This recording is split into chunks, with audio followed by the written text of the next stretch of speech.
العليم من الشيطان اللعين الرجيم بسم الله الرحمن الرحيم الحمد لله المعروف من غير رؤية والخالق من غير روية الذي لم يزل قائما دائما إذ لا سماء ذات أبراج ولا ليل داج ولا بحر ساج ولا أرض ذات مهاد ولا خلق ذو اعتماد والصلاة والسلام والتحية والإكرام على نبي الرحمة وخازن المغفرة وقائد الخير والبركة ومنقذ العباد من الهلكة سيدنا ومولانا ابو القاسم محمد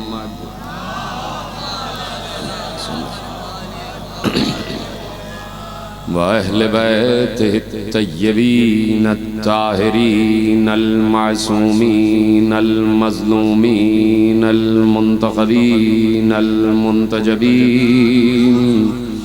الذين أذهب الله عنهم الرجس وطهرهم تطهيرا.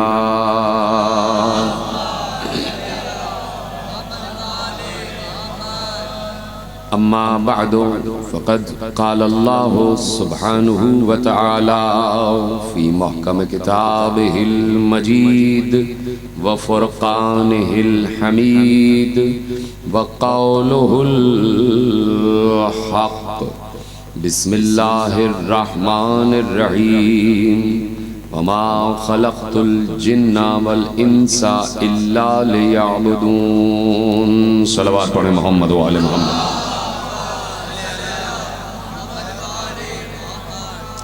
پروردگار عالم کا شکر ہے کہ اس نے ہمیں اپنی مرضی، اپنی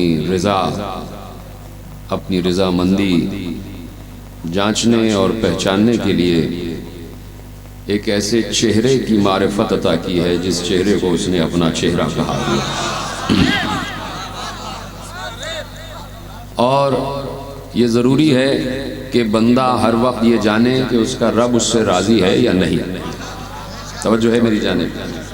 قصیدے آپ سن چکے، وہ قصیدے بندوں کے کہے ہوئے تھے. میں خود معبود کا قصیدہ آپ کو سنانا چاہتا ہوں، تو میرے ساتھ بات کرتے ہوئے چلیے گا. اور گفتگو آپ کے حوالے ہے، بہت مختصر بات ہے، لیکن جتنی بات بھی ہے آپ کے اذہان عالیہ سے قریب ہو کے بات کرنا چاہتا ہوں.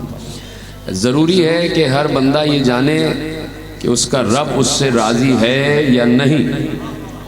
اگر رب نظر آ رہا ہوتا تو اس سے خود پوچھ لیتے. بات یہ ہے کہ وہ دکھائی نہیں دے رہا زہری صاحب، وہ نظر نہیں آ رہا، اور نظر نہیں آ رہا تو معلوم ہی نہیں ہو رہا کہ وہ کب راضی ہوتا ہے اور کب ناراض ہو جاتا ہے. اس نے ایک پہچان بتا دی کہ ان الصلاۃ تنہا عن الفحشاء والمنکر، نماز برے کاموں سے بچاتی ہے. تو اب کسی کو کیسے پتا چلے کہ اس کا رب، جو بندہ اپنے رب کے سامنے سجدے میں جھکا ہے، تو یہ نماز قبول ہوئی ہے یا نہیں؟ کیسے پتا چلے؟ کسی نے روزہ رکھ لیا ہے تو کیسے معلوم ہو کہ یہ روزہ قبول ہوا ہے یا نہیں؟ کوئی حج کر کے آ گیا ہے تو کیسے معلوم ہو کہ یہ چکر قبول ہوا ہے یا نہیں؟ اور کوئی مسلسل جہاد کیے چلا جا رہا ہے، اس جہادی کو بھی پتا ہے کہ اس کا جہاد قبول ہو رہا ہے یا نہیں، تو ہر وقت انسان اپنی عبادت کے لیے چاہتا ہے کہ اپنے رب سے دریافت کرے کہ پروردگار کیا میری عبادت قبول ہوئی، کیا میری نماز قبول ہوئی، کیا میرا روزہ قبول ہوا، کیا میرا حج قبول ہوا، کیا میری زکوٰۃ قبول ہوئی، کیا میرا جہاد قبول ہوا۔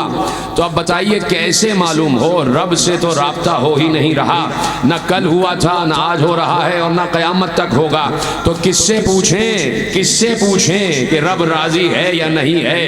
کیسے معلوم ہو؟ جاگ رہے ہیں یا نہیں جاگ رہے ہیں؟ میرے ساتھ ہیں یا نہیں ہیں؟ کیسے معلوم ہو کہ اللہ راضی ہے یا نہیں ہے؟ کیسے معلوم ہو کہ نماز قبول ہو گئی؟ کیسے معلوم ہو کہ روزہ قبول ہو گیا؟ کیسے معلوم ہو کہ حج قبول ہو گیا؟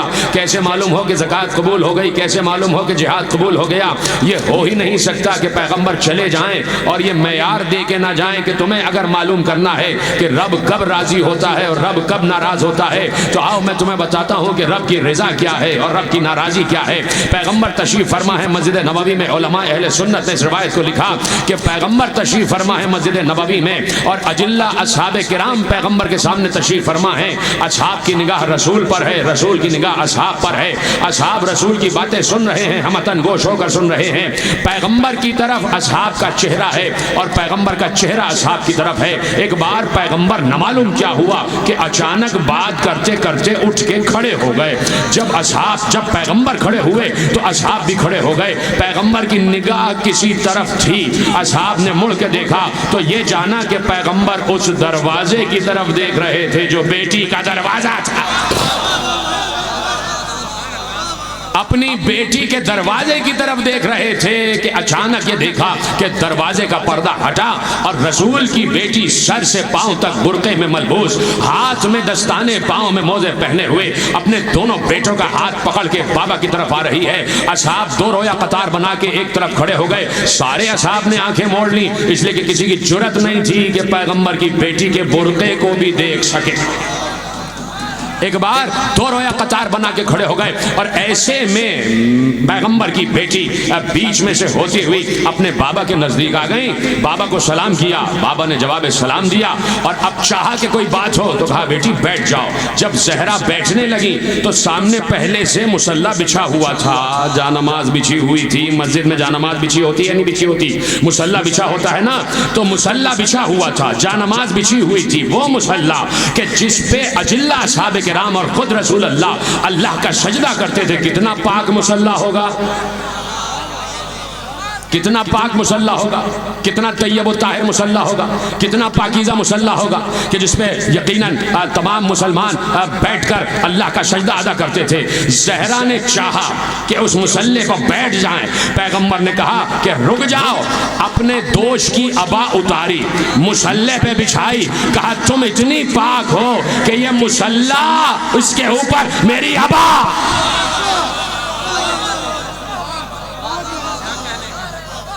کہ تم اتنی پاک ہو کہ تمہارے لیے ضروری ہے کہ میرے دوش کی عبا بچھائی جائے۔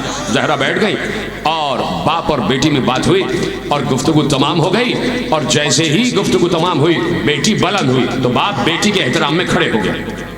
اور جب تک زہرا اپنے گھر نہ چلی گئی رسول اللہ دیکھتے رہے۔ جب زہرا چلی گئی رسول اللہ بیٹھ گئے، اور جب رسول اللہ بیٹھ گئے اصحاب نے ہاتھ جوڑ کر پوچھا اتنا احترام بیٹی کا، اتنا ادب بیٹی کا، یہ ادب کیوں ہے یا رسول اللہ اپنی بیٹی کا؟ کہا کیا تم نے اسی مسجد نبوی کے ممبر سے مجھ سے یہ حدیث نہیں سنی تھی کہ جس سے زہرا راضی اس سے رب راضی؟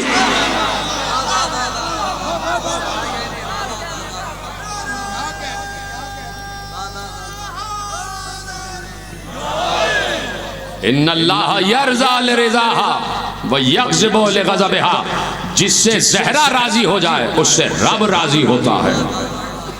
اور اگلا جملہ کیا ہے؟ جس سے زہرا ناراض ہو جائے اس سے رب ناراض ہوتا ہے۔ میں نے زحمت اس لیے دی کہ اب یہ خود اپنے دل سے نہ پوچھنا کہ آج کی نماز قبول ہوئی یا نہیں ہوئی، آج کا روزہ قبول ہوا یا نہ ہوا۔ اب ذرا کہیں پر بھی تمہیں اگر زہرا کا گھر نظر آ جائے، سن رہے نا میری باتیں آپ کے حوالے ہو رہی ہیں. کہیں پر بھی زہرا کے بیٹوں کی مجلس سجی ہوئی نظر آ جائے تو اس مجلس میں آ کے پوچھ لینا زہرا والوں سے. تو اب پیغمبر نے ایک معیار دیا کہ میری بیٹی جس سے راضی اس سے رب راضی. امام اسماعیل بخاری نے اس حدیث کو لکھا ہے جو آپ کے حوالے کی ہے کہ جس پر زہرا غضبناک اس پر اللہ غضبناک. تو اب اگر کسی کو اپنے اعمال کی میزان جاننا ہے کہ رب کب راضی ہوتا ہے تو وہ پوچھے زہرا کب راضی ہوتی ہے. اور دوسری بات کیا ہے؟ رب کب ناراض ہوتا ہے تو پوچھو زہرا کب ناراض ہو رہی ہے. تو اب جب پیغمبر نے معیار دے دیا کہ رضائے زہرا رضائے خدا ہے، غضب زہرا غضب خدا ہے، رضائے زہرا رضائے خدا ہے، غضب زہرا غضب خدا ہے، تو اس معیار پر، اس میزان پر انسان اپنے ہر عمل کو تولتا چلا جاتا. جملہ بعض اوقات بڑا ہوتا ہے تو آپ چپ ہو جاتے کہ شاید یہ چھوٹا جملہ تھا، یہ بہت بڑا جملہ تھا. رضائے زہرا کے میزان پر اپنے ہر عمل کو تولو. نماز ختم کر لو تو ذرا دل سے پوچھنا کہ زہرا کی محبت دل میں ہے یا نہیں. روزہ رکھ کے افطار کر لینا تو اگر یہ سمجھنا چاہو کہ رب نے روزہ قبول کیا تو دل سے پوچھنا زہرا کی کتنی محبت ہے.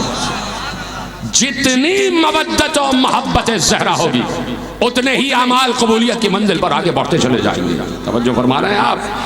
تو اب پیغمبر تشریف فرمائے مسجد نبوی کے ممبر پر. سننا چاہ رہے ہیں گفتگو؟ پتا ہے نا کس بی بی کے حوالے سے مجلس ہو رہی ہے؟ اس بی بی کا تذکرہ سننے آئے ہیں نا، تو پہلے اس بی بی کی مادر گرامی کا تذکرہ تو سن لو. پہلے ماں تو سمجھ میں آ جائے نا، پھر بیٹی بھی سمجھ میں آ جائے گی، ہے نا.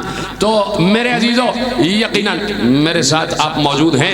پیغمبر تشریف فرما ہے مسجد نبوی کے ممبر پر، سامنے اجلہ صحابہ کرام تشریف فرما ہے اور پیغمبر ان کے سامنے احادیث ارشاد فرما رہے ہیں. یہ دیکھیے ہم میں سے کوئی بھی وہاں موجود نہیں تھا 1400 سال پہلے.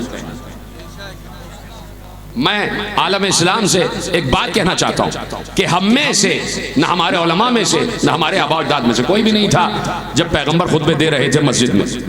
سامنے ہم اور آپ نہیں بیٹھے تھے. سامنے کون بیٹھے تھے؟ سلامت رہیں، بولتے رہیں تاکہ اچھا ہے، مجھے معلوم ہو جائے کہ میرے گفتگو آپ تک پہنچ رہی ہے، الفاظ پہنچ رہے ہیں. سامنے اصحاب کرام تشریف فرماتے اور پیغمبر اصحاب کے سامنے اپنی آل کا مرتبہ بیان کر رہے تھے. پتہ نہیں سن رہے نہیں سن رہے میرے بھائی. میں آپ کو متوجہ کرتا ہوں اپنی طرف. بات یہ ہے کہ ایک آیت آپ کے حوالے کرنا چاہتا ہوں. ابھی میں نے بات روکی ہے چونکہ آپ پیچھے کا مجمع جو ہے وہ مجھے نہیں لگ رہا کہ میرے ساتھ ہے. پیچھے والے ساتھ ہیں میرے؟ ہاتھ اٹھا کے بتائیے. سب سن رہے ہیں، خدا کا شکر ہے.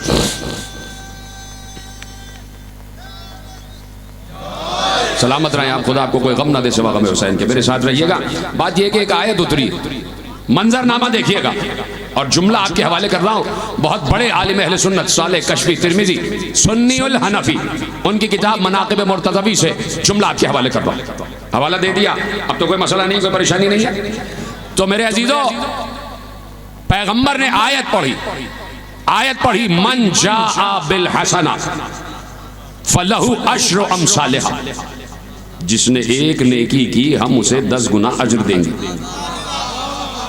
جس نے ایک نیکی کی ہم اسے 10 ثواب دیں گے. نیکی ایک ہوگی، ثواب 10 ہوں گے. پیغمبر نے آیت پڑھ دی سورہ انعام کی. ایک جلیل القدر صحابی کھڑے ہو گئے رضی اللہ تعالیٰ عنہ، کھڑے ہو گئے اور کھڑے ہو کے کہا یا رسول اللہ یہ کون سی نیکی ہے کہ ایک نیکی کا ثواب 10 گنا مل جائے گا؟ یہ نیکی ہے کون سی؟ یہ حسنہ ہے کیا؟ اب منظر دکھانا چاہتا ہوں، بات تمہاری سنی ہوئی ہے لیکن منظر دکھانا چاہتا ہوں اور جملہ آپ کے حوالے کرنا چاہتا ہوں. کہا یا رسول اللہ یہ حسنہ کیا ہے کہ ایک نیکی ہو اور 10 ثواب ملے؟ وہ کون سی نیکی ہے؟ تو اب سامنے پیغمبر کے سامنے سارے پیغمبر کے اصحاب تشریف فرما ہیں اور ایسے میں صالح کشفی ترمذی سنی الحنفی مناقب مرتضوی میں منظر نامہ پیش کرتے ہیں کہ جیسے ہی صحابی جلیل القدر نے پوچھا کہ یا رسول اللہ حسنہ کیا ہے، حسنہ کیا ہے، ایک طائرانہ نگاہ پیغمبر نے پورے مجمع پہ ڈالی اور طائرانہ نگاہ ڈالنے کے بعد منبر کے دائیں طرف بیٹھے ہوئے علی کو مخاطب کیا. علی بلند ہو گئے، بائیں دائیں طرف علی بیٹھے ہوئے ہیں، علی بلند ہو گئے، اور اب پیغمبر نے اصحاب کو مخاطب کر کے کہا حب علی حسنا، علی کی محبت حسنا ہے، علی کی محبت حسنا ہے۔ علی بیٹھے ہیں دائیں طرف، اصحاب بیٹھے ہیں سامنے، تو گویا پیغمبر نے بتا دیا اصحاب کا مقام یہ ہے، آل کا مقام یہ ہے۔ اصحاب سے کہا کہ آل سے محبت کرو، اصحاب سے کہا کہ اہل بیت سے محبت کرو۔ تو اب میرے عزیزو جہاں تک بات پہنچ رہی ہے، تو اب مخاطب پیغمبر اور مخاطب اصحاب، جن سے خطاب ہو رہا ہے وہ اجلہ اصحاب کرام ہیں، اور ادھر علی ہے۔ کسی منزل پر حضرت عبداللہ ابن عمر رضی اللہ عنہ بیٹھے ہوئے تھے، اور کسی نے آگے پوچھا کہ اے ابن عمر ذرا یہ بتائیے کہ وہ جو پیغمبر کے اصحاب ہیں ان کے رتبے کیا کیا ہیں، ان کی فضیلتیں کیا کیا ہیں۔ عبداللہ ابن عمر رضی اللہ عنہ نے ایک ایک صحابی کی فضیلت گنوائی، ان کی یہ فضیلت، ان کی یہ فضیلت، ان کی یہ فضیلت، ان کی یہ فضیلت، ان کی یہ فضیلت، بہت دیر تک اصحاب کی فضیلت گنوائی، اور اس کے بعد چپ ہو گئے۔ کسی نے پلٹ کے پوچھا کہ آپ نے ہر صحابی کی فضیلت گنوائی، علی کی کوئی فضیلت بیان نہیں کی؟ تو عبداللہ ابن عمر نے جلال کے عالم میں کہا تو نے اصحاب کا پوچھا ہے، علی اہل بیت ہے۔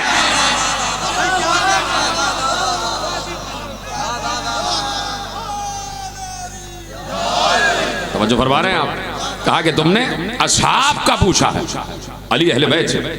تو اب اسی منبر پر رسول بیٹھے تھے، صاحب دیکھیے گا منظر آپ کے حوالے کر رہا ہوں، اسی منبر پر رسول بیٹھے تھے، اور بیٹھنے کے بعد پیغمبر نے حدیث ارشاد فرمائی ان ابنتی فاطمہ سیدۃ النساء العالمین فی الاولین والآخرین، میری بیٹی فاطمہ اولین سے آخرین تک ہر عورت کی سردار ہے۔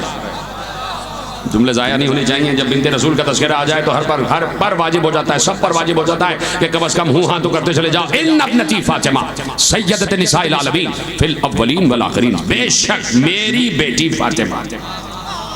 یہ نہ ہو کہ اپنے یہاں کوئی بیٹی پیدا ہوئی ہو اور اس کا نام فاطمہ رکھ لو تو کہو یہ بھی سیدہ ہے، نہیں، میری بیٹی فاطمہ عالمین کی عورتوں کی سردار ہے، عالمین کی عورتوں کی سردار ہے، سیدت نساء العالمین۔ معلوم نہیں جملہ پہنچے گا نہیں، دیکھیے مسجد نبوی میں جہاں پیغمبر تشریف فرما ہے اس سے بالکل ملے ہوئے کچھ 11 حجرے بھی تھے۔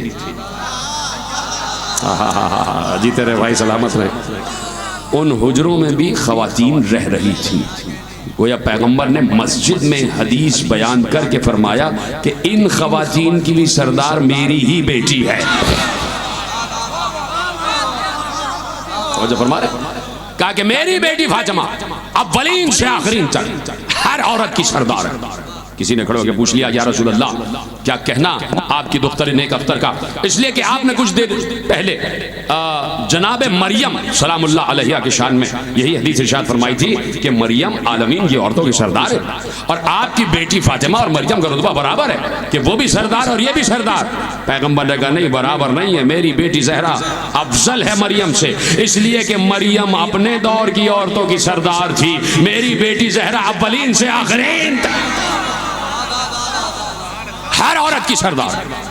سننے کے لیے بیٹھے ہیں نا گفتگو، ابھی تو تمہید ہے اور میں لے کے آنا چاہتا ہوں آپ کو اپنے موضوع تک۔ کہ میری بیٹی فاطمہ اولین سے آخرین تک ہر عورت کی سردار ہے۔ آج کے جملے پہنچ جائیں، اولین سے آخرین تک، یعنی آج بھی جو عورت ہے،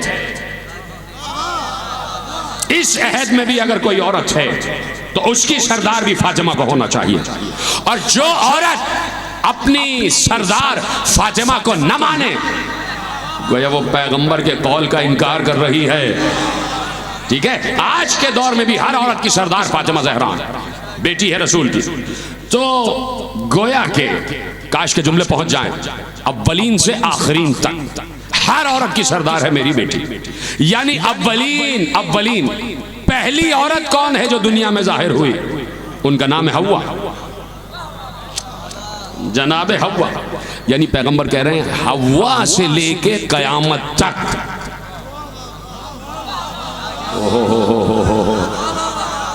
جتنی خواتین ہیں سب کی سردار میری بیٹی ہے، سب کی سردار میری بیٹی ہے۔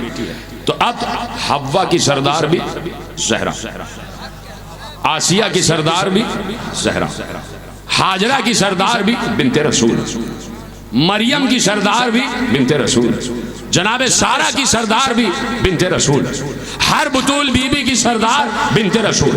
اگر کوئی عورت گھر میں بیٹھی ہے اس کی سردار بھی بنت رسول، اگر کوئی باہر آ گئی ہے تو اس کی سردار بھی بنت رسول۔ ہر نساء کی سردار پیغمبر کی بیٹی، یعنی جہاں پر بھی لفظ نساء منطبق ہو جائے، جہاں پر بھی لفظ خاتون منطبق ہو جائے، ہر خاتون کی سردار از روح قول نبی ان کی بیٹی۔ ٹھیک ہے، قبول ہو گئی بات؟ جناب حوا، جناب سارہ، جناب مریم، جناب حاجرہ، جناب آسیہ، یہ جتنی پاک بیویاں ہیں سب کی سردار جناب بطول دختر رسول۔ علم کلام کا ایک بڑا اہم اور گمبھیر مسئلہ ہے اور وہ آپ کے حوالے کرتا ہوں۔ وہ یہ ہے کہ کچھ چیزیں کچھ چیزوں کے ساتھ خود بخود ثابت ہیں۔ بعض چیزیں آپ نے لفظ کہا تو اس کے ساتھ ساتھ دوسری چیز خود بخود ثابت ہو جاتی ہے، کہنے کی ضرورت نہیں ہوتی۔ مسئلہ علماء علم کلام کی رکھی ہوئی مثال ہے، میری نہیں ہے، اور میں آپ کے حوالے کرتا ہوں ان علماء کا جملہ کہ اگر کہہ دیا کہ یہ استاد بیٹھے ہیں تو اب کہنے کی ضرورت نہیں ہے کہ ان کا کوئی شاگرد بھی ہوگا۔ لفظ استاد کہا، شاگرد کا وجود خود بخود ثابت۔ اگر کہہ دیا یہ باپ بیٹھا ہے تو کہنے کی ضرورت نہیں ہے کہ اس کا کوئی بیٹا بھی ہے۔ باپ کہہ دیا تو بیٹے کا وجود خود بخود ثابت، کہنے کی ضرورت نہیں ہے۔ اگر کہہ دیا کہ بھائی یہ شوہر بیٹھا ہے تو بیوی کا وجود خود بخود ثابت، کہنے کی ضرورت نہیں ہے۔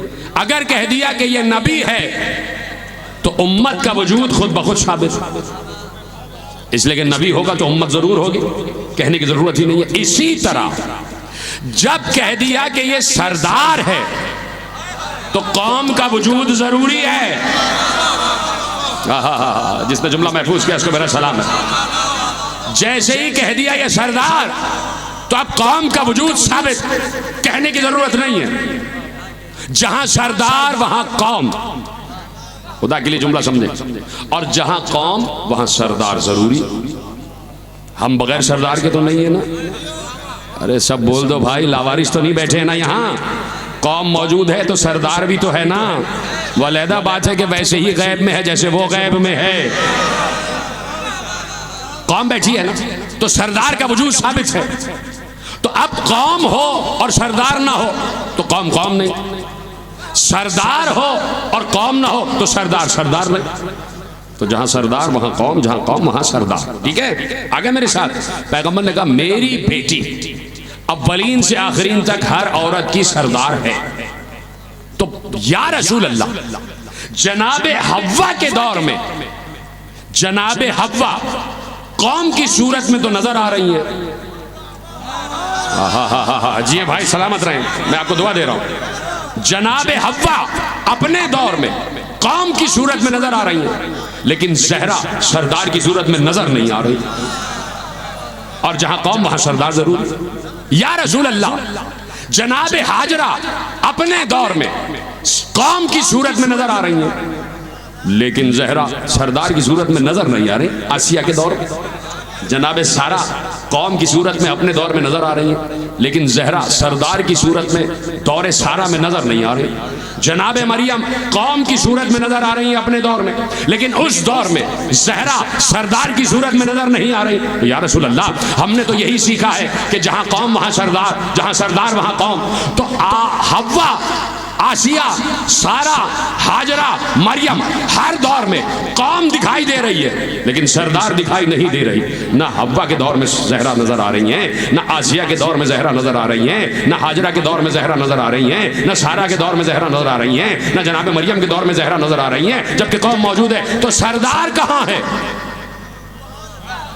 یا رسول اللہ، قوم موجود ہے لیکن سردار کہاں ہے؟ ہاتھ جوڑ کے رسالت باب سے سوال کیا تو رسالت باب نے جواب دیا، جس منبر سے میں نے یہ حدیث کہی تھی کہ میری بیٹی فاطمہ اولین سے آخرین تک ہر عورت کی سردار ہے، اسی منبر سے میں نے یہ حدیث بھی کہی تھی کہ اگر علی نہ ہوتے تو زہرا کا کوئی کفر نہیں تھا۔ لولا علی لما لفاطمہ کفوا علی وجہ الارض آدم فمن دونہ، اگر علی نہ ہوتے تو زہرا کا کوئی ہمسر نہیں تھا، زہرا کا کوئی جوڑ نہیں تھا، زہرا کا کوئی مساوی نہیں تھا، زہرا کا کوئی ہم صفت نہیں تھا، زہرا کا کوئی ہم اختیار نہیں تھا، زہرا کا کوئی ہم رتبہ نہیں تھا، زہرا کا کوئی ہم درجہ نہیں تھا۔ اگر علی نہ ہوتے تو کف زہرا نہ ہوتا۔ ہاں رسول اللہ ہم نے حدیث سنی تھی تو اب کہہ دیا کہ اب جوڑتے چلے جاؤ، کہ جب ہم نے کہہ دیا کہ علی کف زہرا ہے اور زہرا کف علی ہے، کف کا مطلب ہوتا ہے مساوی ہونا۔ دیکھا آپ نے اشارہ کیا میں نے، جو ایک میں صفت وہی دوسرے میں صفت۔ اگر 19-20 بھی ہو گئے تو کف نہیں کہلائے گا، سمجھو اس بات کو۔ اگر مرتبوں میں، درجوں میں، علم میں، حلم میں، اخلاق میں، سیرت میں، کردار میں، گفتار میں، رفتار میں اگر 19-20 بھی ہو گئے تو کف نہیں کہلائے گا۔ پیغمبر نے کہا علی فاطمہ کا کف ہے، تو اب علی کو دیکھو کہ علی کہاں کہاں ہے۔ جیتے رہو، سلامت رہو۔ اب علی کو دیکھو کہ علی کہاں کہاں ہے، تو اب پوچھنے کی ضرورت نہیں ہے، دیکھنے کی ضرورت نہیں ہے، تحقیق کی ضرورت نہیں ہے، کتابیں کھنگال کی ضرورت نہیں ہے، بلکہ اسی علی نے ممبر مسجد کوفہ پر بیٹھ کر کہا تھا کہ نصرت الانبیاء سرا ونصرت محمدا جہرا، میں نے ہر نبی کی مدد کی چھپ کر، محمد کی مدد کی ظاہر ہو کر۔ ہر نبی کی مدد کی، نصرت الانبیاء سرا ونصرت محمدا جہرا، میں نے ہر نبی کی مدد کی چھپ کر، ہر نبی کی مدد کی چھپ کر، یعنی غیب میں۔ گویا علی کہہ رہے ہیں میں آدم کا بھی مددگار تھا، میں نوح کا بھی مددگار تھا، میں ابراہیم کا بھی مددگار تھا، میں موسیٰ کا بھی مددگار تھا، میں عیسیٰ کا بھی مددگار تھا۔ آدم سے لے کے عیسیٰ تک علی کا وجود ثابت۔ جملہ ضائع کر رہے ہیں، ضائع کر رہے ہیں، میرے ساتھ آ جائیں۔ آدم سے لے کے عیسیٰ تک، یہ حدیث بھی جو علی کی زبان سے صادر ہوئی ہے، یہ بھی عالم اہل سنت لکھا ہے، جس کتاب کا میں نے حوالہ دیا، اسی کتاب میں حدیث جو کی تو لکھی ہے، جیسے آپ کے حوالے کر دی کہ علی نے کہا نصرت الانبیاء سرا ونصرت محمدا جہرا، میں نے ہر نبی کی مدد کی غیب میں رہ کر، محمد کی مدد کی ظاہر ہو کر۔ تو علی آدم کا بھی مددگار، علی نوح کا بھی مددگار، علی ابراہیم کا بھی مددگار، علی موسیٰ کا بھی مددگار، علی عیسیٰ کا بھی مددگار۔ یہ کیسے ہو سکتا ہے کہ آدم کے دور میں، نوح کے دور میں، ابراہیم کے دور میں، موسیٰ کے دور میں، عیسیٰ کے دور میں، آدم کے دور میں علی کا وجود ثابت، نوح کے دور میں علی کا وجود ثابت، ابراہیم کے دور میں علی کا وجود ثابت، موسیٰ کے دور میں علی کا وجود ثابت، عیسیٰ کے دور میں علی کا وجود ثابت۔ رسول نے کہا علی کف فاطمہ ہے۔ یہ کیسے ہو سکتا ہے کہ آدم کے ساتھ علی تو ہو اور حوا کے ساتھ زہرا نہ ہو؟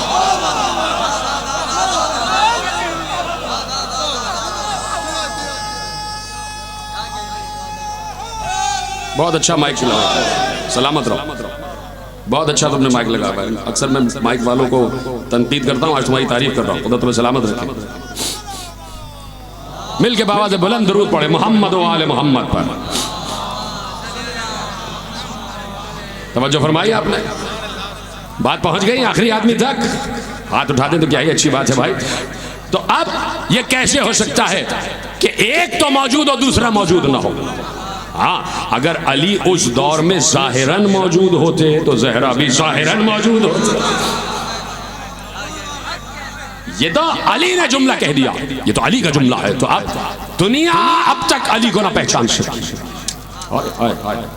دیکھیے 1400 برس سے یہ عالم اسلام ہم سب مل کے دنیا کو بتانے کی کوشش کر رہے ہیں کہ علی کون ہے۔ میں ذرا براڈر ویو میں بات کرتا ہوں۔ پورا عالم اسلام، یہ جتنے 72-73 فرقے ہیں، ہم سب مل کے پوری دنیا کو بتانے کی کوشش کر رہے ہیں کہ تمہارے پاس نہ معلوم کون کون ہوگا، ہمارے پاس ایک علی ہی کافی ہے۔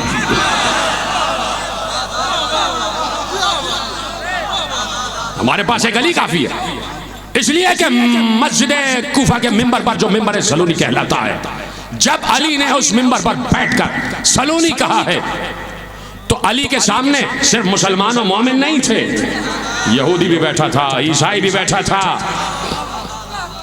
جملہ پیش کروں اگر آپ کی اجازت ہو، وقت ہے آپ کے پاس نا؟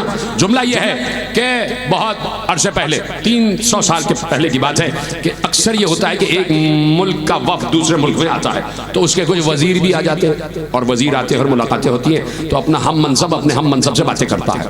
تو لبنان کا ایک وزیر کہ جو عیسائی تھا وہ عراق آیا، اور عراق میں ان سے کچھ معاہدے ہو گئے تو وہ وزیر ثقافت تھا. تو عراق کے وزیر ثقافت نے اپنے دعوت دے دی تو دعوت ہو گئی. اب اس نے کہا کہ جب آپ لبنان آئیں تو آپ کو میری دعوت ہے، آپ آئیے. بہت عرصے بعد اس وزیر ثقافت عراق کا دورہ ہوا لبنان، اور اس وزیر ثقافت لبنان نے اس کو اپنے گھر بلایا کہ میرے گھر کھانے پہ آئیے. اس کی بہت بڑی لائبریری تھی، کتابیں لگی ہوئی تھی. تو یہ جو مسلمان وزیر تھا عراق کا یہ اس کے گھر پہنچا، اور یہ جو وزیر لبنان تھا یہ عیسائی تھا. ٹھیک ہے، کتابیں دیکھتے دیکھتے دیکھتے دیکھتے دیکھتے جو عراقی وزیر تھا اس کی نگاہ ایک کتاب پہ رک گئی. اس کتاب پہ لکھا تھا نہج البلاغہ.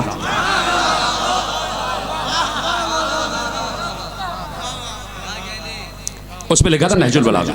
عراقی وزیر نے حیرانی کے عالم میں پوچھا کہ یہ کتاب آپ کیا کر رہی ہے؟ اس نے جواب کیا دیا سنیں، اس نے کہا یہ کتاب ہمارے یہاں ہی تو ہونی چاہیے.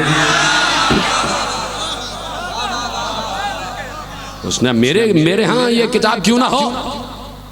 اب جملہ سننا، ایک عیسائی مستشرق کا جملہ، ضائع تو نہیں کریں گے جملہ. دیکھیے شبقہ اور شبقات، شبقہ ہے واحد اور شبقات ہے جمع. شبقہ کا مطلب ہوتا ہے جیسے حضرات بیٹھے ہوئے، صاحب نے امامہ پہنا ہوا ہے، کسی صاحب نے ٹوپی پہنی ہے، کسی صاحب نے کوئی سی ٹوپی پہنی ہے. شبقہ کہتے ہیں انگریزی ہیٹ کو، جان گئے نا جو باہر نکلی ہوئی ہوتی ہے، جو انگریز لوگ ہیٹ پہنتے ہیں. ٹھیک ہے، سمجھ گئے نا؟ ہیٹ، انگریزی ہیٹ کو، انگلش ہیٹ کو شبقہ کہتے ہیں، اور اس کی جمع کو شبقات کہتے ہیں. اس نے کہا کہ میرے یہاں یہ کتاب کیوں نہ ہو؟ کہا کہ اگر علی آج کے دور میں ظاہر ہو کر منبر پر سلونی کہے کسی بھی مسجد میں بیٹھ کر، تو اس نے کہا کأن الیمود مسجد بشبقات، علی کے سامنے انگریزی ہیٹ بیٹھے ہوں گے، مسلمان ٹوپیاں نہیں بیٹھی ہوں گی. کہ ہم جانتے ہیں کہ علی کون ہے. علی نے اتنے بڑے بڑے مسائل حل کر دیے، توجہ فرما رہے ہیں آپ؟ کہا کہ ہمیں پتا ہے. تو اب علی ہمارے پاس موجود، اور جس وقت علی سلونی کا نعرہ لگا رہے تھے ہر مسلک علی کے سامنے موجود تھا، ہر دین علی کے سامنے موجود تھا. اب نہ پوچھو کسی کتاب سے کہ علی کون ہے، نہ پوچھو کسی مورخ سے کہ علی کون ہے، نہ پوچھو کسی سیرت نگار سے کہ علی کون ہے، اس لیے کہ ہر کسی کے پاس نہ کتابیں ہوتی ہیں، ہر کسی کے پاس نہ تاریخ ہوتی ہے، ہر کسی کے پاس نہ اتنا ٹائم ہوتا ہے. آؤ خود علی سے پوچھ لیں کہ علی کون ہے. اب جملہ دینے جا رہا ہوں اور مدح کا جملہ ہے، اور مجھے پتا ہے کہ آخری آدمی تک جب جملہ پہنچے گا تو مجھے بتانا ضرور کہ جملہ پہنچ گیا. علی نے بتایا کہ علی کون ہے، علی نے بتایا کہ علی کون ہے. مملکت شام سے علی پر کچھ اعتراضات ہو رہے تھے. 2 سال پہلے اکاڑا میں اشرا پڑھتے ہوئے میں نے یہ جملہ کہا تھا کہ مملکت شام سے اعتراضات وارد ہو رہے تھے کہ علی نعوذ باللہ نماز نہیں پڑھتے، علی نعوذ باللہ روزہ نہیں رکھتے، علی نعوذ باللہ عرب کے ایک ڈاکو کا نام ہے، علی کو رسول کے شجرے سے کوئی واسطہ نہیں ہے، علی بیت المال کو ادھر ادھر کر دیتے. علی کے کان میں یہ جملے آ رہے تھے، علی کسی جملے کا جواب دے ہی نہیں رہے تھے، اس لیے کہ علی کا یہ اسٹیٹس ہی نہیں تھا کہ چھوٹے موٹے جملوں کا جواب دیتا پھر علی. اور پھر جو جملے آ رہے تھے وہ کچھ چھوٹے موٹے لوگ لا رہے تھے. علی انتظار میں تھے جو اصل ہے وہ آ جائے تو علی بتائے گا کہ کون ہے علی. اور جب 2 صفیں آمنے سامنے جمی، 2 صفیں 2 لشکر آمنے سامنے ہوئے، ادھر شام والا ادھر صبح والا، اس اس وقت علی جب منبر پر بیٹھ کر آ گئے تو علی نے جو جملے اور جو اپنا تعارف مسجد کوفہ کے منبر سے کہا تھا وہی آج علی نے دہرایا کہ آج میں یہ نہیں کہوں گا کہ میری نمازیں کیسی ہیں، آج میں یہ نہیں کہوں گا کہ میری امانت داری کیا ہے، آج میں یہ نہیں بتاؤں گا کہ میں شجر رسول سے تعلق رکھتا ہوں، آج میں یہ نہیں بتاؤں گا کہ بیت المال کو کیسے تقسیم کرتا ہوں، یہ میرا اسٹیٹس نہیں ہے۔ آؤ میں بتاتا ہوں کہ علی کون ہے۔ علی گھوڑے پر بلند ہو کر علی نے بتایا کہ علی کون ہے۔ علی نے بتایا کہ انا الذی عندی مفاتیح الغیب لا یعلمها بعد محمد صلی اللہ علیہ وآلہ غیری، انا الذی قال فیہ محمد صلی اللہ علیہ وآلہ، انا مدینۃ العلم وعلی بابها، انا ذو القرنین المذکور فی الصحف الاولی، انا آدم الاول، انا نوح الاول، انا ابراہیم الخلیل حین القی فی النار، انا حقیقت الاسرار، انا مونس المؤمنین، انا منجی العیون، انا داہی الارضیین، انا سماک السماوات، انا ترجمان وحی اللہ، انا خازن علم اللہ، انا جنب اللہ، انا اذن اللہ، انا ید اللہ، انا وجہ اللہ۔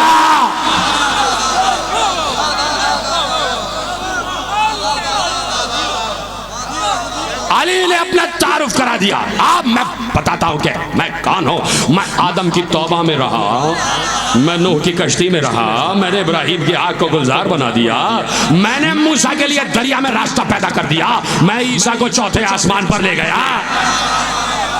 مجھے پتا ہے کہ وحی کے ایک لفظ کے کیا معنی ہیں۔ میں اللہ کے علم کا خزانہ دار ہوں، اللہ کا علم چاہیے تو خزانہ تو میرے پاس موجود ہے۔ آؤ علی سے پوچھو کہ علی کون ہے۔ علی بتا رہے میں ہی اللہ کا پہلو ہوں، میں ہی اللہ کا ہاتھ ہوں، میں ہی اللہ کی آنکھ ہوں، میں ہی اللہ کی زبان ہوں، میں ہی اللہ کا چہرہ ہوں۔ یہاں تک لانا تھا، جملہ دے رہا ہوں۔ علی نے کہا وجہ اللہ۔ علی سے پہلے علی کو وجہ اللہ رسول کہہ چکے تھے، رسول پہلے کہہ چکے تھے کہ یہ علی کا چہرہ وجہ اللہ ہے، یہ عین اللہ ہے، یہ اذن اللہ ہے، جنب اللہ ہے، لسان اللہ ہے، یہ ید اللہ ہے۔ تو علی نے کہا میں اللہ کا چہرہ ہوں، میں اللہ کا چہرہ ہوں۔ سامنے کی بات کر دو، کوئی بد شکل ہوگا نا اگر، تو آپ کبھی بھی نہیں کہیں گے یہ مجھ جیسا ہے اور میں جیسا ہوں۔ اتنا حسین تھا علی کہ اللہ نے کہا اس کا چہرہ میرا چہرہ، اتنا حسین۔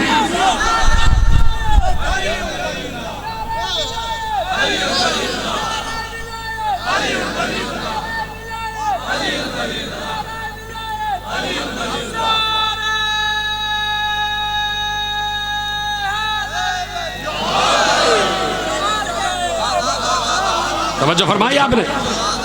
تو اب کہا کہ اتنا حسین بنایا ہے میں نے علی کا چہرہ۔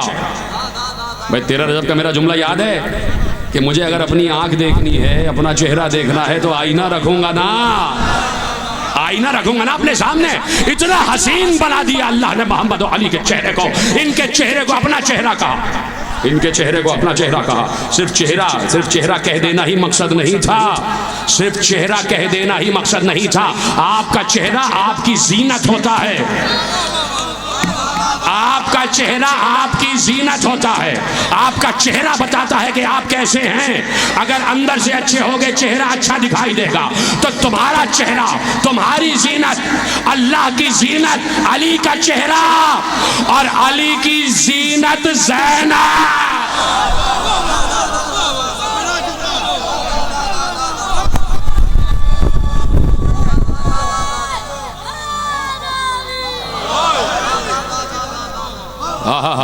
کیسے سنایا آپ نے، خدا آپ کو سلامت رکھے جیسے آپ سن رہے ہیں۔ زینت، انسان کی صفات کی زینت ہوتا ہے اس کا چہرہ۔ تو خالق کا چہرہ تو ہے ہی نہیں، اس کا تو چہرہ ہماری طرح کا ہے ہی نہیں۔ وہ وجود تو رکھتا ہے لیکن جسم نہیں رکھتا، وہ کچھ چیزوں کو منسوب کر دیتا ہے۔ یا ملک الموت نے روح نہیں نکالی، ہم نے نکالی ہے۔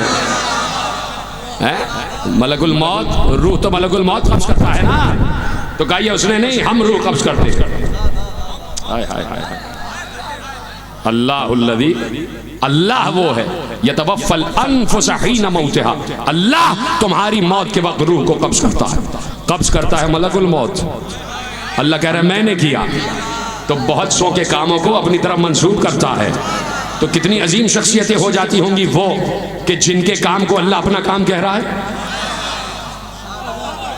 کتنا عظیم ہو گیا ملک الموت کہ کام کر رہا ہے ملک الموت. اللہ کہہ رہا ہے میں نے کام کیا ہے نا عظیم ملک الموت. میں بہت سی مثالیں دے سکتا ہوں لیکن وقت کو بچاتے ہوئے میں نے ابھی کہا کتنے عظیم ہوں گے وہ لوگ جن کے کام کو اللہ اپنا کام کہہ رہا ہے. ملک الموت نے روح نکالی, اللہ نے کہا میں نے نکالی. ابو طالب نے پالا, اللہ نے کہا میں نے پالا.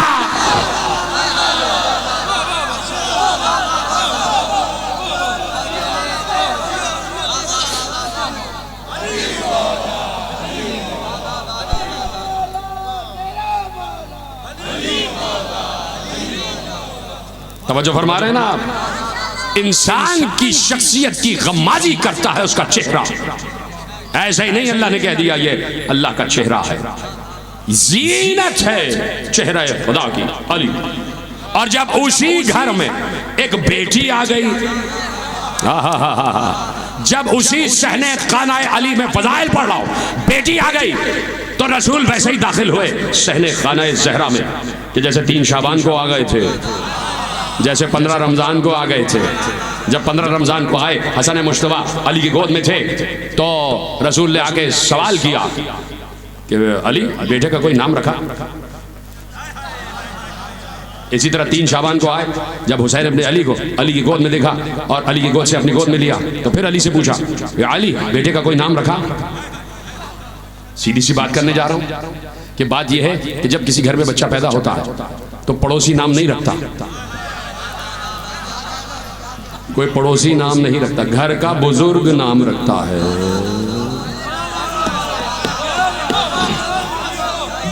جو گھر کا بزرگ ہوتا ہے وہ نام رکھتا ہے. کوئی کسی کو حق نہیں ہے پیدا ہونے والے بچے کا نام رکھنا. جو گھر کا بزرگ ہوگا چاہے وہ باپ ہو, چاہے دادا ہو, چاہے نانا ہو, چاہے نانی ہو, چاہے دادی ہو, جو بزرگ ہوگا وہی نام رکھے گا. ایسے ہی رسول اللہ نے 15 رمضان کو سوال کیا یا علی بچے کا کوئی نام رکھا. ایسے ہی رسول اللہ نے 3 شعبان کو علی سے سوال کیا یا علی اس بچے کا کوئی نام رکھا. ایسے ہی 5 جمادی الاول کو جب زہرا کی گود میں ایک بچی آ گئی ویسے ہی رسول داخل ہوئے اور داخل ہونے کے بعد کہا یا علی بچی کا کوئی نام رکھا, بچی کا کوئی نام رکھا. علی نے وہی جواب دیا جو پہلے دے چکے تھے, یا رسول اللہ آپ کے ہوتے ہوئے میں کیسے سبق کر جاؤں.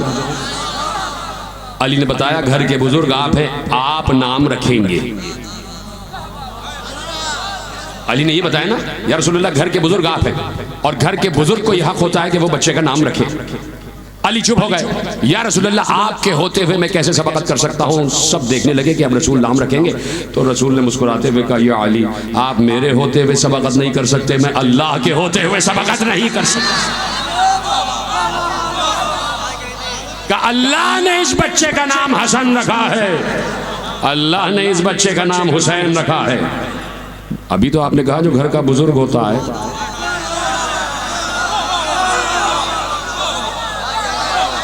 پیغمبر کے ذریعے سے نام رکھوا دیا.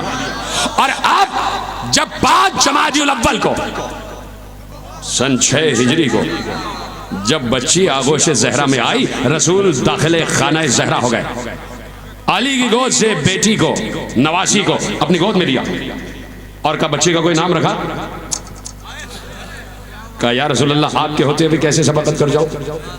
رسول اللہ چپ ہو گئے, بتا دیا نام وہاں سے آ رہا ہے. کہا یا علی چہرہ بتا رہا ہے کہ یہ تو اپنے باپ کی زینت ہے, اس کا نام زینب رکھا جائے. سلامت رہیں آپ. بچے کو پہلے دیکھا جاتا ہے 15-16 سال 20 سال 30-35 سال کا ہو جائے تب اس کی سیرت دیکھ کے کوئی کہتا ہے کہ ہاں بھائی یہ گھر کے لیے بڑا عزت والا بن رہا ہے. کوئی بچی ابھی ابھی آ جائے اور وجہ اللہ کی زینت بن جائے, سوچو کیا مرتبہ ہوگا. آنے سے پہلے ہی زینب کا وہ مرتبہ کہ وجہ اللہ کی زینت بن کر آئی ہیں. کیسے جملے دے رہا ہوں اور آپ چپ ہو رہے بھائی. مصائب نہیں پڑھ رہا, فضائل پڑھ رہا ہوں. آنے سے پہلے وہ مرتبہ ہے بیٹی کا. اس بیٹی کا وہی مرتبہ ہے جو آنے سے پہلے زہرا کا مرتبہ تھا, جو دنیا میں آنے سے پہلے زہرا کا مرتبہ تھا. جملہ دے دوں اگر آپ کی اجازت ہو؟ تھک جاتے ہیں آپ، بڑا مسئلہ تو یہ ہے، ختم کر دیتا ہوں بات، بس 5 یا 10 منٹ رہ گئے، لیکن بات میری سنتے ہوئے آگے بڑھ جائیے گا۔ یہ جو کائنات ہے نا، یہ پوری کی پوری جتنی بھی اشیاء ہے، یہ چاند، سورج، ستارے، یہ ذرات، یہ زمین، یہ آسمان، یہ سریا، یہ تحت الثری، یہ لوح، یہ قلم، یہ عرش، یہ کرسی، یہ جنت، یہ جہنم، یہ ملائکہ، یہ فرشتے، یہ انبیاء، یہ جنات، یہ انسان، یہ چاند و سورج و ستارے، یہ سب اللہ کی آیتیں ہیں، یہ سب اللہ کی نشانیاں۔ اللہ نے کہا یہ جو نوح کی کشتی ہے قرآن کی آیت ہے، یہ نوح کی کشتی میری آیت ہے۔ نہیں صرف یہی نہیں کہا جو نوح کی کشتی میں بیٹھ گئے وہ بھی آیت ہے۔ تو تم بیٹھے ہو یا نہیں بیٹھے ہو؟ بیٹھے ہو نا؟ کہہ دیا نوح کی کشتی بھی آیت ہے اور نوح کی کشتی میں بیٹھ جانے والے بھی آیت ہے۔ ناقہ صالح اللہ نے کہا یہ بھی میری آیت ہے۔ عیسیٰ اللہ کی آیت، مادر عیسیٰ اللہ کی آیت، موسیٰ اللہ کی آیت، عزیر اللہ کی آیت، دن اور رات کا بدلنا اللہ کی آیت، یہ سب چیزیں اللہ کی آیت۔ یہ سب چیزیں کس کی وجہ سے ہیں؟ رسول کی وجہ سے ہے نا بھائی، رسول نہ ہوتے تو کچھ بھی نہ ہوتا۔ تو اس کا مطلب ہے کائنات کی سب سے بڑی آیت ہے مصطفیٰ، بولو ہاں یا نہیں؟ کائنات کی سب سے بڑی آیت مصطفیٰ، سورج سے بھی بڑی آیت، چاند سے بھی بڑی آیت، ستاروں سے بھی بڑی آیت، آسمانوں سے بھی بڑی آیت، عرش و کرسی سے بھی بڑی آیت، لوح و قلم سے بھی بڑی آیت، ملائکہ، فرشتے، انبیاء سے سب سے بڑی آیت کون ہے؟ مصطفیٰ، یعنی جس کی وجہ سے ساری آیتیں ہیں اس آیت کا نام ہے مصطفیٰ۔ تو کائنات کی آیت اکبر کون ہے؟ آیت بڑی سے بڑی کون ہے؟ مصطفیٰ۔ اسی مصطفیٰ کو جب اللہ معراج پر لے گیا تو ایک بار آواز دی تمہیں پتہ ہے کہ میں اسے معراج پر لایا کیوں ہوں؟ تاکہ اسے اپنی سب سے بڑی آیت دکھا دو۔ لِنُرِيَهُ مِنْ آیَاتِ رَبِّهِ الْكُبْرَى، ہم اسے معراج پر اس لیے لے گئے تاکہ ہم اسے اپنی سب سے بڑی آیت دکھا دیں، سب سے بڑی آیت دکھا دیں۔ اور جب پیغمبر معراج سے واپس آئے ہیں تو نور زہرا لے کر آئے ہیں۔ بتا دیا جو سب سے بڑی آیت وہاں موجود تھی اس کا نام ہے زہرا، اس کا نام ہے زہرا، اس کا نام ہے زہرا۔ زہرا اللہ کی آیت کبریٰ ہے اور اسی زہرا کی بیٹی کو ثانیہ زہرا کہا گیا۔ کیا سنا آپ نے؟ کیا سنا آپ نے؟ اسی زہرا کی بیٹی کو ثانیہ زہرا کہا گیا۔ کل ملتان میں عرض کر رہا تھا اور کوئی بڑی اہم ترین مثال اور بڑی مشہور مثال میں نے وہاں آپ کے حوالے کی اور معذرت کے ساتھ وہی مثال حوالے کرتا ہوں۔ کسی گھر میں آپ چلے جائیں، اس گھر میں باپ بھی ڈاکٹر ہو، بیٹا بھی ڈاکٹر ہو، کوئی مریض آ گیا اور نوکر سے کہا ڈاکٹر صاحب سے ملنا ہے، وہ کہے گا کون سے ڈاکٹر صاحب؟ بڑے سے یا چھوٹے سے؟ ڈاکٹر تو دونوں ہیں نا بھائی، صرف تقدیم و تاخیر کا فرق ہے۔ باپ پہلے آ گیا، بیٹا بعد میں آ گیا، ہیں دونوں ڈاکٹر۔ وہ زہرا ہیں، یہ ثانیہ زہرا ہیں، دونوں ہی زہرا۔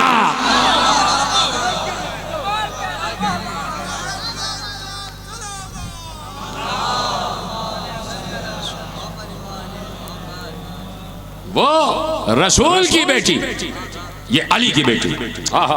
جملہ دے دوں آپ کو، دیکھیے دونوں میں مماثلت کیا ہے۔ چپ ہو گئے آپ، بس بات ختم ہو رہی ہے لیکن جملہ سنجھے کہ دونوں میں مماثلت کیا ہے، ماں اور بیٹی میں مماثلت کیا ہے۔ یہ گھرانہ بڑا پاک اور بڑا اعلیٰ گھرانہ ہے، بڑا تہذیب یافتہ، بڑا ثقافت والا، بڑا شرافت والا، بڑا نجابت والا، بڑا سیادت والا، بڑا امامت والا، بڑا نبوت والا، بڑا رسالت والا، بڑا ولایت والا، اور اگر معرفت بلند ہے تو توحید والا گھرانہ بھی یہی ہے۔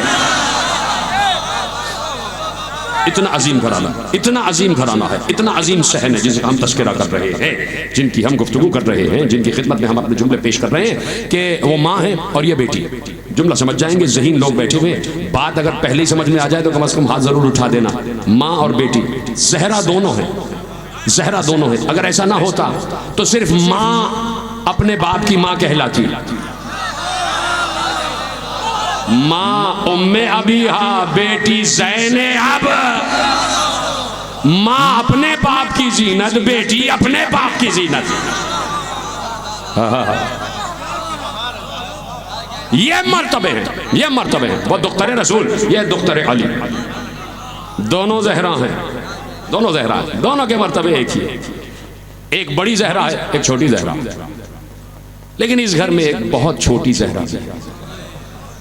ہائے کیا تم نے، ایک بہت ہی چھوٹی زہرا ہے، وہ 4 برس کی، دیتے رہو، سلامت رہو۔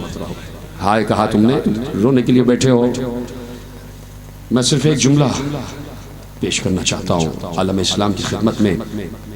نہ روتے اتنی زور سے ہم، نہ سینہ پیٹتے. اگر بہن کو اپنے بھائی پر رونے دیا گیا ہوتا، ایک بہن نوکے سنا پر اپنے بھائی کا سر کٹا ہوا دیکھ رہی ہے اور اجازت نہیں ہے کہ زینب رو سکے. نہ صرف یہ کہ زینب بلکہ 4 برس کی سکینہ کو بھی اجازت نہیں ہے. بچی جب روتی ہے تو میرے وقت کے امام نے جملہ لکھوا دیا زیارت ناہیہ میں، سلام ہو میرا ان رخساروں پر جن کا رنگ ہر شہر میں تبدیل ہوتا رہا، ہر منزل پر جن کا رنگ تبدیل ہوتا رہا. اجرکم اللہ. جو رو رہے ہیں میرا دل ان کو دعا دے رہا ہے، جو نہیں رو رہے وہ خود اپنے لیے دعا کر لیں. تمہاری آواز گریہ بلند ہو جائے. اس گھرانے پر گریہ ہے کہ جس گھرانے کی خواتین نے اپنا پردہ لٹا کر تمہاری خواتین کے پردوں کو بچایا. اجرکم اللہ، اجرکم اللہ. ماں جا رہی تھی، آ گئی شب شہادت زہرا. جب آ گئی تو علی سے وصیتیں کر لی. علی نے وصیتیں سن لی. علی گھر سے باہر گئے. زہرا نے اسما سے کہا میری بیٹی زینب کو بلاؤ. ماں زخمی حالت میں بستر پر لیٹی ہوئی، ایک ہاتھ پہلو پر ہے. کوئی ہے جو اس اجڑے ہوئے گھرانے پر ہائے کہہ سکتا ہو؟ کوئی ہے تمہارے پاس؟ یہ دولت ہے تمہارے پاس، رونے والی دولت؟ تم سے آل محمد کچھ نہیں مانتے، صرف ہائے کہہ دو. ایک ہاتھ پہلو پر ہے. 5 برس کی زینب ہے. وہ آ گئی. جی اماں آپ نے یاد فرمایا. رو رہی ہے زینب اس لیے کہ ماں کو زخمی حالت میں دیکھ رہی ہے. بیٹی کا ہاتھ تھاما اور کہا زینب شاید میری آخری رات ہے. بیٹی مجھ سے وعدہ کرو حسین سے ویسے محبت کرو گی جیسے میں محبت کرتی. جدھر حسین جائیں گے ساتھ ساتھ جانا. حسین کا خیال رکھنا. حسین کو کبھی تنہا نہ چھوڑنا. 5 برس کی زینب نے اماں سے وعدہ کر لیا اماں جیسا آپ کہہ رہی ویسا ہی ہوگا. چلی گئی زہرا. چھوٹے چھوٹے بچوں نے اپنی ماں کا جنازہ رات کی تاریکی میں گھر سے نکلتے ہوئے دیکھا. رات کی تاریکی میں گھر سے جنازہ نکلتا ہوا دیکھا. علی جنازے کو اٹھائے ہوئے تھے. علی نے محسوس کیا جیسے کوئی پہلو کا دامن پکڑے ہوئے چل رہا ہے.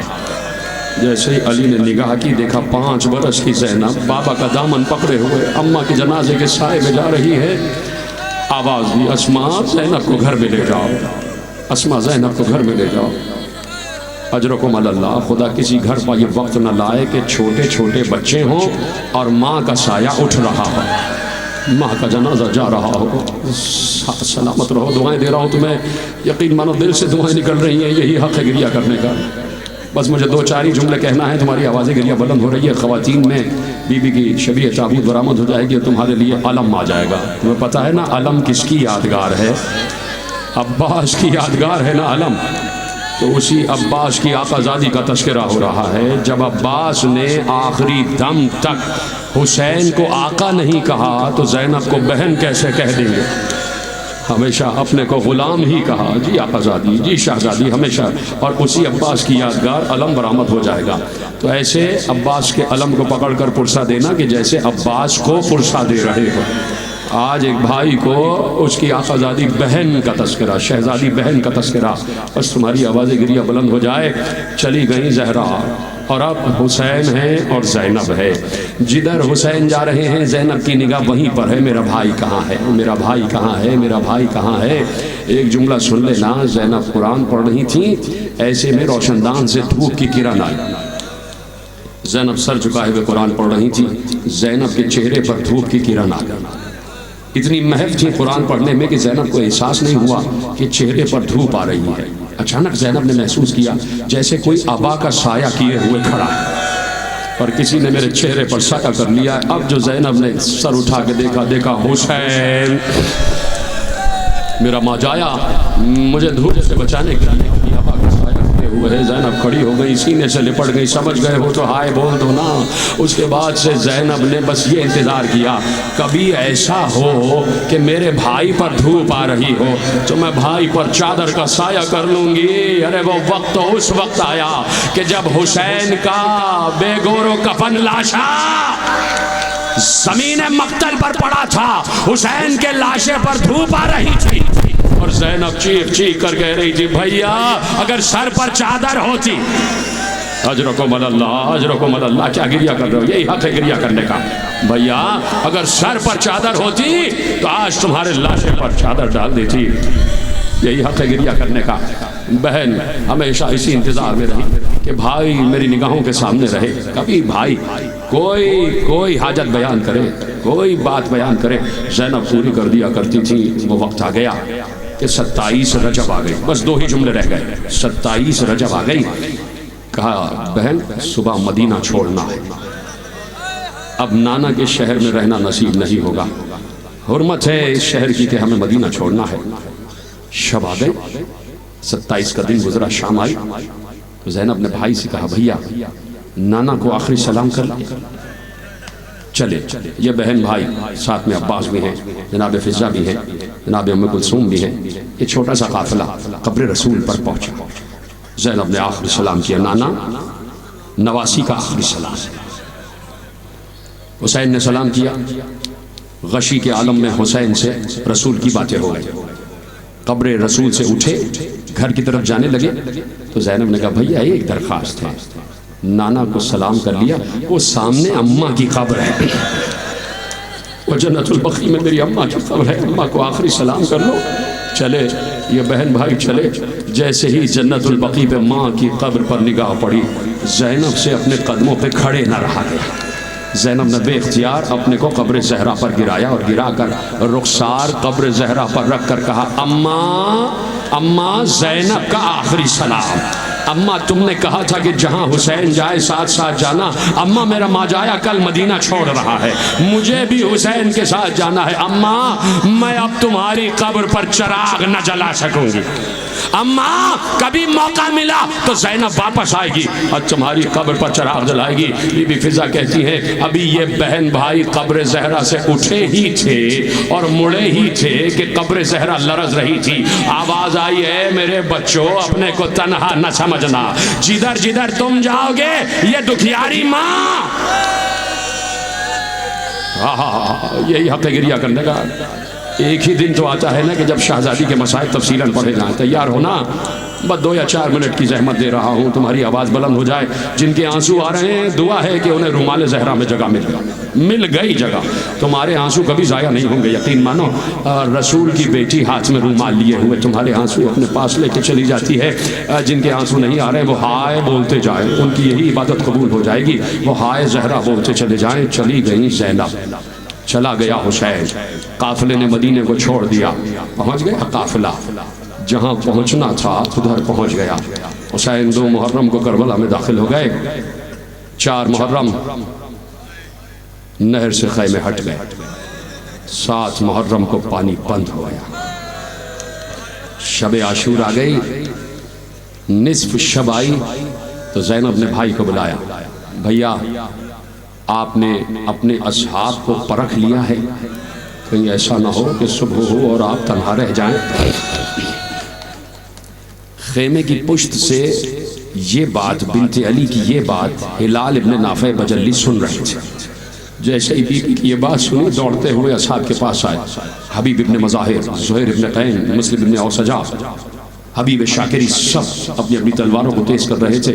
ہلال نے کہا یہ سب بیکار ہے، کہا کیا ہوا؟ کہا بنت علی کو ہماری وفاؤں پہ یقین نہیں ہے۔ حبیب نے کہا چل میرے ساتھ چلو، اپنے ایک ہاتھ میں تلوار رکھو ایک ہاتھ میں نیزہ رکھو۔ بنت علی کے خیمے کے سامنے آ کے سارے انصار حسین کھڑے ہو گئے۔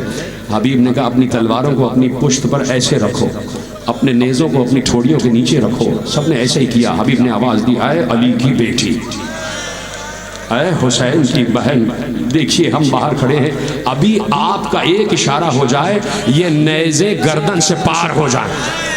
ان تلواروں سے ہم اپنے سر کاٹ کے آپ کی بارگاہ میں پیش کر دیں گے۔ میں یہی کہوں گا اے حبیب، اے زہیر، اے ابن اوسجا، ابھی شب عاشور یہ کہہ رہے ہو، اس وقت کیا ہوگا کہ جب 13 ضربوں سے گلا کٹ رہا ہوگا اور یہی زینب پکار رہی ہوگی، کہاں ہو حبیب، اجرکم اللہ، کہاں ہو زہیر، کہاں ہو ابن اوسجا۔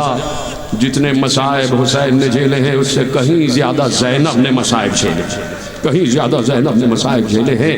ہاتھوں میں رسن بن گئی، سر پر چادر نہیں ہے، بالوں سے چہرے کو چھپایا ہوا ہے۔ سلام ہو، سلام ہو راہ کی خاک کو، راہ کی گرد کو سلام ہو جس نے اڑ اڑ کے زینب کے بالوں کا پردہ بنا لیا۔